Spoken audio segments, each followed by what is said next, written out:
Monsieur Blakey, que vous aviez une motion dont vous vouliez parler. Oui, merci beaucoup, Madame la Présidente. J'aimerais proposer la motion pour laquelle je vous ai donné un préavis le 4 décembre. Et voici.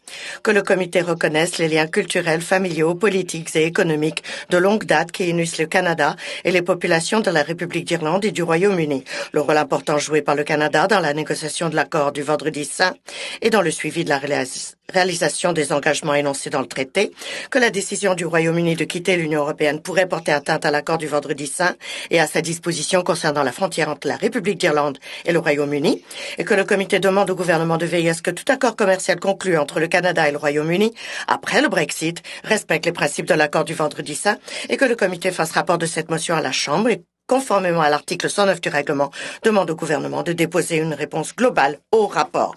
Je suis certain que beaucoup de membres des comités savent le profond lien entre le Canada et l'Irlande et l'importance du processus du Brexit pour la frontière entre les deux Irlandes. Au Canada, on entend souvent dire que le commerce peut ouvrir les frontières, de maintenir les frontières ouvertes. Historiquement, le Canada a joué un rôle important s'agissant d'asseoir la paix entre la République d'Irlande et le Royaume-Uni.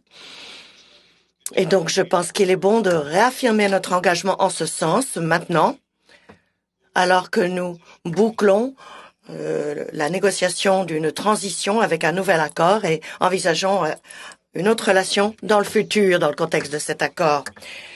Pour la gouverne des membres du comité qui l'ignorent peut-être, je crois savoir que la même motion a déjà été adoptée à l'unanimité au comité des affaires étrangères de la Chambre. Il serait bon que le comité du commerce international ajoute sa voix à cet appel. Merci. Merci, Monsieur Blakey. Discussion? Madame la Présidente, juste pour dire que, comme l'a dit Monsieur Blakey, nous sommes très heureux que cette motion ait été adoptée à l'unanimité la semaine dernière au Comité des Affaires étrangères. Et vous constaterez que les députés membres du parti au pouvoir vont se joindre à Monsieur Blakey dans son soutien pour le peuple irlandais pour veiller à ce que l'accord commercial n'ait pas de conséquences néfastes et cadres avec l'accord du Vendredi saint. Et je vais m'arrêter là. Merci, madame. Y a-t-il d'autres interventions? Merci, Madame la Présidente. Tout simplement, mentionner que j'avais également approuvé la dite motion. Évidemment, il ne faut pas que les comités se contredisent l'un et l'autre. Ça enverrait sans doute un mauvais signal. Et par principe, on a tout intérêt à ne pas rouvrir cette question-là, cette entente. Alors, c'est pourquoi je l'appuierai, de même que par solidarité pour tous les peuples qui militent pour leur indépendance. Thank you. Ms. Gray? Merci, Madame Gray. Merci, Madame la Présidente.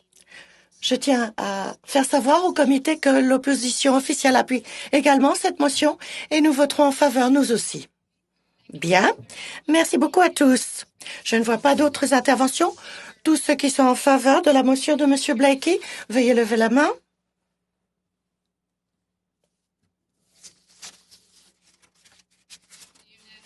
C'est unanime. Merci beaucoup. Bien.